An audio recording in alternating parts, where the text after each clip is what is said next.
हिंदू मान्यताओं के अनुसार संतोषी माता का व्रत शुक्रवार को किया जाता है। संतोषी माता के पिता का नाम गणेश और माता का नाम रिद्धि सिद्धि है।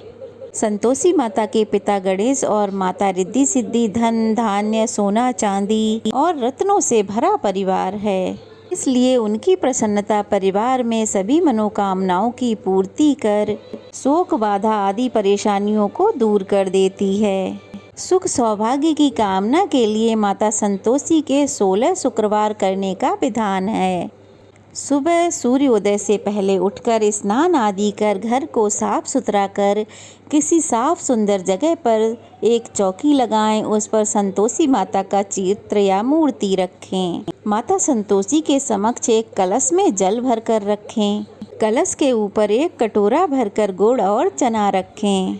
माँ के समक्ष घी का एक दीपक जलाएं। अब माता को पुष्प अक्षत धूप नारियल लाल वस्त्र या चुनरी अर्पित करें।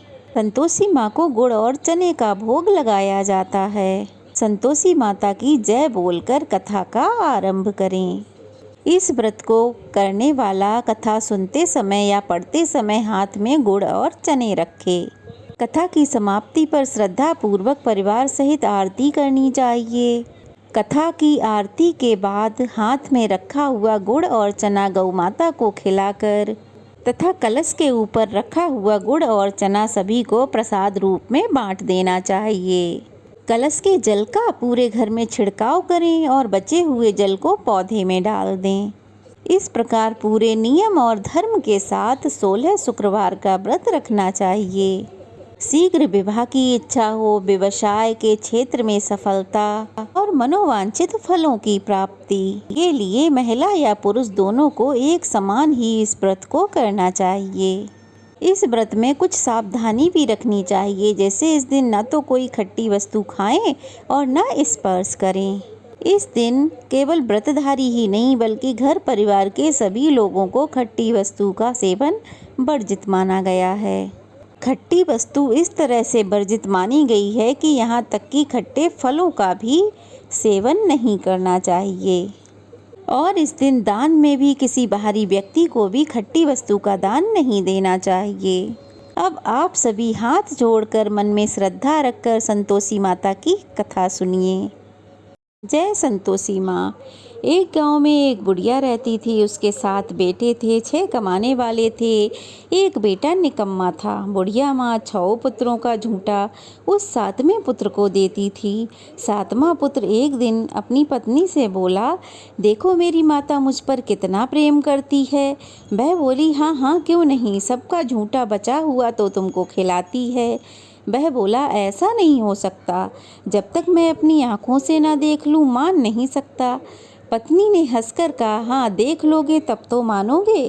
कुछ दिन बाद एक बड़ा त्योहार आया। घर में 7 प्रकार के भोजन और चूरमा के लड्डू बने। वह पत्नी की बात को जांचने के लिए सिर दर्द का बहाना बनाकर पतला कपड़ा सिर पर ओढ़कर रसोई घर में जाकर सो गया और कपड़े में से सब कुछ देखता रहा।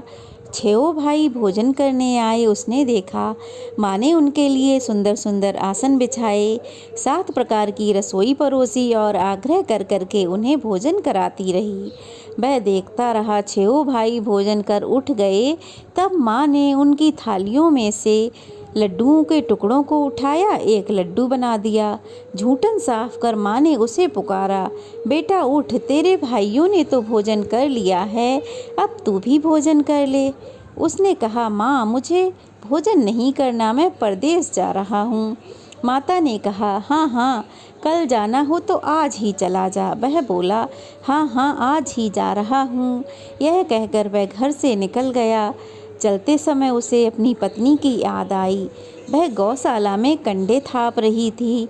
वहाँ जाकर वह बोला, मेरे पास तो कुछ नहीं है, यह अंगूठी है सो ले लो और अपनी कोई निशानी मुझे दे दो। वह बोली, मेरे पास क्या है, ये गोबर भरा हाथ है। ऐसा कहकर पत्नी ने उसकी पीठ पे गोबर के हाथ की थाप मार दी। अब वह चल दिया। चलते चलते दूर देश जा पहुँचा। वहाँ एक साहूकार की दुकान थी। वहाँ जाकर बोला, सेठ जी मुझे नौकरी पर रख लो। साहूकार को नौकर की सख्त ज़रूरत थी, तो साहूकार ने कहा, काम देखकर तनख्वाह मिलेगी। उसने कहा, सेठ जी जैसा आप ठीक समझें। उसे साहूकार के यहाँ नौकरी मिल गई। वह दिन रात काम करने लगा। कुछ दिन में दुकान का लेन देन, हिसाब किताब, ग्राहकों को माल बेचना, सारा काम करने लगा। साहूकार के 7-8 नौकर थे, वे सब चक्कर खाने लगे, लेकिन उसने अपनी लगन और परिश्रम और ईमानदारी को पीछे नहीं छोड़ा। उसे अपने किए का फल मिला। सेठ ने भी उसका काम देखा और उसे 3 महीने में ही मुनाफे में साझेदार बना लिया।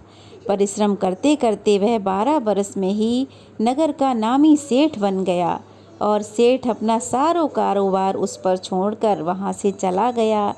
इधर उसकी पत्नी पर क्या बीती वह भी सुनो। सास ससुर उसे दुख देने लगे, गृहस्थी का काम करवाकर उसे लकड़ी लेने जंगल भेजते। इस बीच घर के आटे से जो भूसी निकलती है उसकी रोटी बनाकर रख दी जाती और फूटे नारियल के नरेली में उसे पानी दिया जाता। इस तरह दिन बीतते रहे। एक दिन वह जंगल में लकड़ी लेने जा रही थी कि तभी उसे रास्ते में बहुत सी स्त्रियां संतोषी माता का व्रत करती दिखाई दीं। वह वहां खड़ी होकर पूछने लगी, बहनों, तुम ये किस देवता का व्रत करती हो और इसके करने से क्या फल मिलता है? इस व्रत को करने की क्या विधि है? यदि तुम अपने इस व्रत का विधान मुझे समझा कर कहोगी तो मैं तुम्हारा बड़ा एहसान मानूंगी। उनमें से एक स्त्री बोली, सुनो, यह माता संतोषी का व्रत है। इसके करने से निर्धनता, दरिद्रता का नाश होता है, लक्ष्मी माँ आती हैं, मन की सभी चिंताएं दूर हो जाती हैं, मन को प्रसन्नता और शांति मिलती है, निपुति को पुत्र मिलता है, प्रीतम बाहर गया हो तो शीघ्र ही लौट आता है, कुंवारी कन्याओं को मनपसंद वर मिलता है, चलता हुआ मुकद्दमा खत्म हो जाता है, कलेश से निवृत्ति मिलती है, सुख शांति होती है, घर में धन जमा हो जाता है, धन जायदाद का लाभ होता है तथा मन में और अन्य कोई भी कामना हो वह सब संतोषी माता की कृपा से अवश्य ही पूर्ण हो जाती है। तब वह पूछने लगी, यह व्रत कैसे किया जाता है, यह भी बताओ तो बड़ी कृपा होगी। वह स्त्री कहने लगी, बिना परेशानी, श्रद्धा और प्रेम से जितना भी बन सके प्रसाद लेना, 5.25 पैसे से 5.25 आने तथा इसमें भी ज़्यादा शक्ति और भक्ति के अनुसार गुड़ और चना लें। हर शुक्रवार को निराहार रहकर कथा कहना सुनना, इसके बीच में नियम ना टूटे, लगातार नियमों का पालन करना। सुनने वाला कोई ना मिले तो घी का दीपक जलाकर उसके आगे जल के पात्र को रखकर कथा कहना, परंतु नियम ना टूटे जब तक कि कार्य सिद्ध ना हो जाए। जब तक कार्य सिद्ध ना हो नियम पालन करना और कार्य सिद्ध हो जाने पर व्रत का उद्यापन करना। 3 मास में माता पूरा फल प्रदान करती हैं। यदि किसी के ग्रह खोटे हैं तो भी माता 1 वर्ष में अवश्य ही अनुकूल फल देती हैं। कार्य सिद्ध होने पर उद्यापन करना चाहिए, बीच में नहीं। उद्यापन में 2.5 सेर आटे का खाजा तथा इसी अनुसार तथा खीर बना लें तथा चने का साग बना लें और फिर 8 बच्चों को भोजन कराएं। जहाँ तक मिले अपने देवर, जेठ, भाई, बंधु, कुटुंब के लड़के लें, ना मिले तो रिश्तेदार और पड़ोसियों के लड़के बुलाएं। उन्हें बुलाकर भोजन कराएं, यथाशक्ति दक्षिणा दें। माता का नियम पूरा करना, ध्यान रखें कि उस दिन घर में कोई खटाई ना खाए। यह सुनकर वह बहू वहाँ से चल दी। रास्ते में लकड़ी ली, बोझा लिया और फिर वह लकड़ी बेच दी। उनसे जो पैसे आए उनसे गुड़ और चना ले माता के व्रत की तैयारी कर आगे चल दी। रास्ते में संतोषी माता के मंदिर में जा माता के चरणों में लौटने लगी और विनती करने लगी, हे माँ, मैं दीन हूँ, मूर्ख हूँ, व्रत के नियम नहीं जानती, मैं बहुत दुखी हूँ। हे माता, मेरा दुख दूर करो, मैं तुम्हारी शरण में आई हूँ, मुझ पर दया करो। एक शुक्रवार बीता कि दूसरे शुक्रवार को ही उसके पति का पत्र आया और तीसरे शुक्रवार को उसका भेजा हुआ पैसा आ पहुँचा। यह देखकर उसकी जेठानियाँ मुँह सिकोड़ने लगीं। इतने दिनों बाद पैसा आया, इसमें क्या बढ़ाई? लड़के ताने देने लगे, काकी के पास अब पत्र आने लगे हैं, रुपया आना लगा है, अब तो काकी की खातिर बढ़ेगी, अब तो काकी बुलाने से भी नहीं बोलेगी। बेचारी सरलता से कहती, भैया पत्र आए रुपया आए हम सबके लिए अच्छा है। ऐसा कहकर आँखों में आंसू भरकर संतोषी माता के मंदिर में जा मातेश्वरी के चरणों में गिरकर रोने लगी। माँ, मैंने तुमसे पैसा नहीं मांगा, मुझे पैसे से क्या काम, मुझे तो अपने सुहाग से काम है। मैं तो अपने स्वामी के दर्शन और सेवा मांगती हूँ। तब माता ने प्रसन्न होकर कहा, जा बेटी, तेरा स्वामी जल्दी ही आएगा। यह सुन खुशी से बावली होकर मैं घर आकर काम करने लगी। संतोषी माँ विचार करने लगी, इस भोली पुत्री से मैंने कह तो दिया कि तेरा पति शीघ्र आएगा, पर वह आएगा कहाँ से? वह तो इसे स्वप्न में भी याद नहीं करता। उसे इसकी याद दिलाने मुझे ही जाना पड़ेगा। संतोषी माता ने उस बुढ़िया के बेटे को स्वप्न में समझाया, पुत्र, तेरी पत्नी बड़े कष्ट उठा रही है, घर वाले उसे बड़े कष्ट दे रहे हैं, तू शीघ्र जा उसकी सुधि ले। वह बोला, माता मैं तो यह सब नहीं जानता, परंतु मैं क्या करूं? वहां कैसे जाऊं? परदेश की बात है, लेन देन सारा हिसाब किताब है, कोई जाने का रास्ता नजर नहीं आता। आप ही कोई राह दिखाएं कि मैं कैसे जाऊं। माँ कहने लगी, सवेरे नहा धोकर संतोषी माता का नाम ले, घी का दीपक जला दंडवत कर दुकान पर जा बैठना। देखते देखते तेरा सारा लेन देन चुक जाएगा, जमा माल बिक जाएगा, सांझ होते होते धन का ढेर लग जाएगा। वह अगले दिन सुबह जल्दी उठा। उसने अपने मित्र बंधुओं परिचितों को स्वप्न में माता द्वारा की गई बात कह सुनाई। वे सब उसकी खिल्ली उड़ाने लगे। वे कहने लगे, कभी सपने की बात भी सच होती है। एक बूढ़ा व्यक्ति समझदार था, वह बोला, देखो भाई, मेरी मानो तो इस तरह सांच झूठ करने के बदले देवता ने जैसा कहा है वैसा ही कर लो, इसमें करने में क्या जाता है। बूढ़े की बात मानकर वह नहा धोकर संतोषी माता का नाम ले उन्हें प्रणाम कर उनके आगे एक घी का दीपक जलाकर दुकान पर जा बैठा। अब क्या, देखते ही देखते उसका सारा माल बिक गया। शाम तक धन का ढेर लग गया। वह हैरान हुआ, मन में संतोषी माता का नाम ले प्रसन्न हो अपने घर जाने के वास्ते गहना कपड़ा खरीदने लगा। सब काम से निपटकर वह घर की ओर रवाना हुआ। उधर उसकी पत्नी जंगल में लकड़ी लेने गई। लौटते वक्त थक जाने के कारण माता के मंदिर में विश्राम करने बैठ गई। यह तो उसका रोज का रुकने का स्थान था।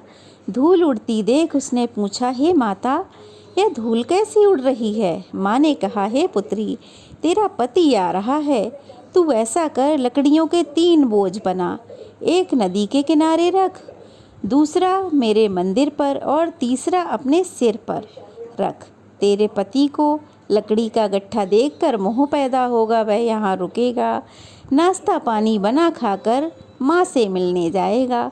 तू लकड़ी का बोझ उठाकर जाना और बीच चौक में गट्ठा डालकर जोर से 3 आवाज़ लगाना।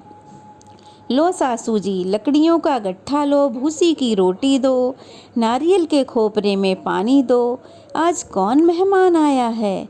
संतोषी माँ की बात सुनकर वह बहुत अच्छा माँ कहकर प्रसन्न हुई और लकड़ियों के 3 बोझ बना लाई। एक नदी तट पर रखा, दूसरा माता के मंदिर पर।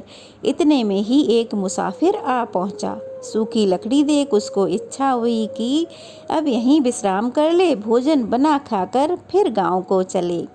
इस प्रकार भोजन बनाकर खाया, विश्राम कर वह अपने गांव को गया। उसी समय बहू सिर पर लकड़ी का गट्ठा लिए आई। उसने गट्ठा को आंगन में डाला और जोर से 3 आवाज़ें दीं। लो सासू जी, लकड़ी का गट्ठा लो, भूसी की रोटी दो, नारियल के खोपरे में पानी दो, आज कौन मेहमान आया है।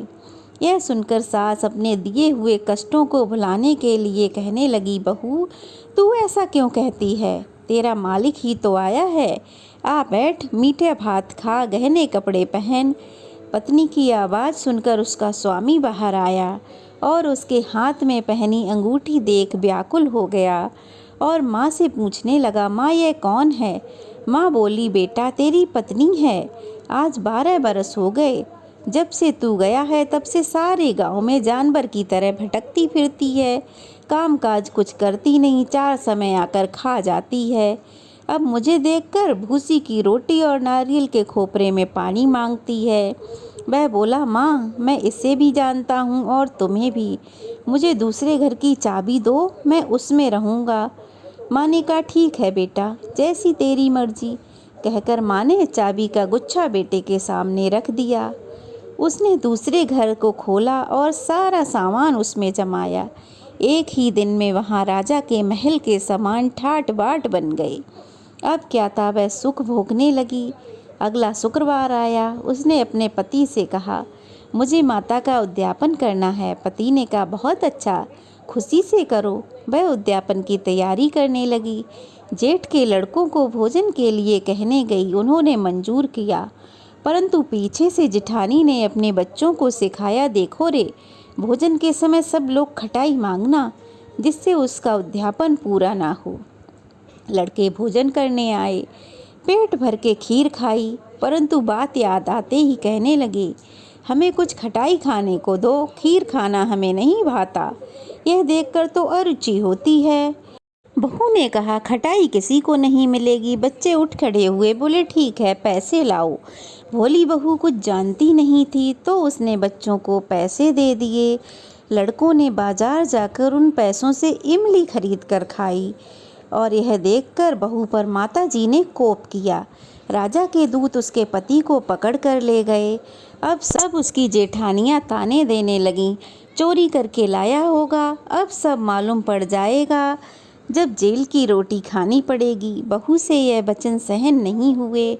वह संतोषी माता के मंदिर में गई और कहने लगी, हे माता, यह तुमने क्या किया? हंसा कर क्यों रुलाने लगी?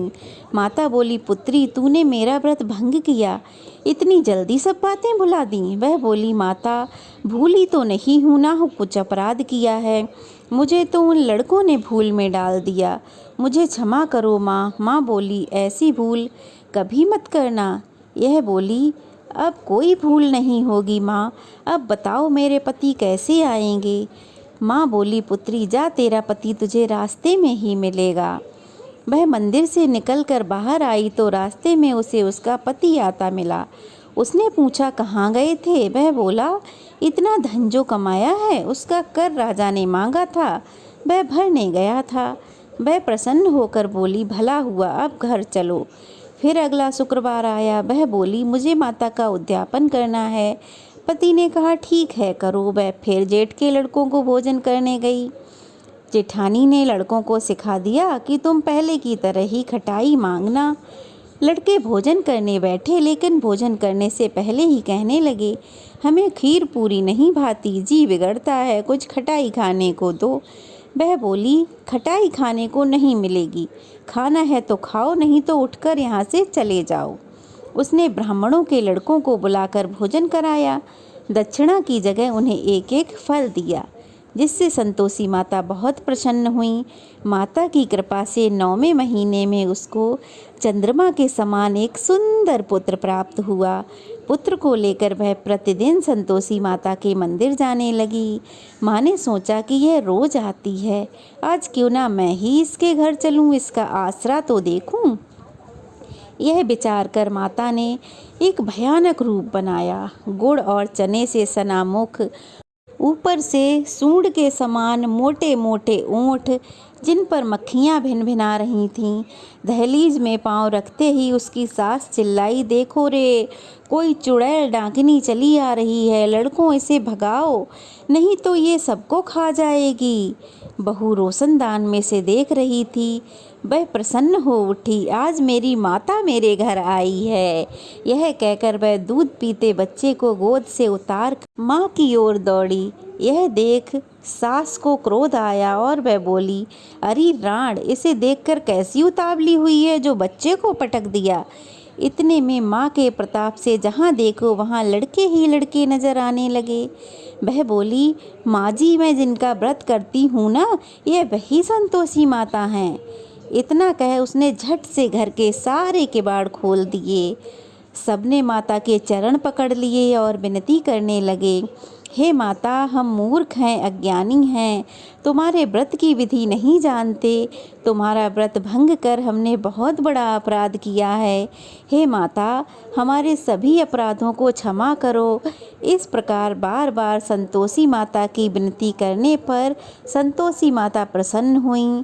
इसके बाद उसकी सास कहने लगी, हे माता, आपने जैसा फल बहू को दिया वैसा हम सब को देना। हे माता, हम सब पर प्रसन्न हो। हमसे जो गलती हुई उसके लिए हमें क्षमा करो। अब संतोषी माता उन सब से प्रसन्न हुईं। वे सब बहुएं मिलकर संतोषी माता का व्रत करने लगीं। अब माता के प्रताप से उन सब के घर में धन के भंडार भर गए।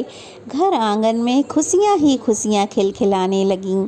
हे संतोषी माता, जैसे आपने बहू के भंडार भरे वैसे ही जो भी इस व्रत की कथा को पढ़े अथवा सुने उन सब के भी भंडार भरना। जय संतोषी माता। तो यह थी संतोषी माता की व्रत कथा। कैसी लगी कमेंट बॉक्स में ज़रूर बताइएगा। अच्छी लगी हो तो वीडियो को लाइक कीजिए, कमेंट बॉक्स में संतोषी माता की जय लिखिए और अगर नए हैं तो प्लीज़ चैनल को सब्सक्राइब कीजिए।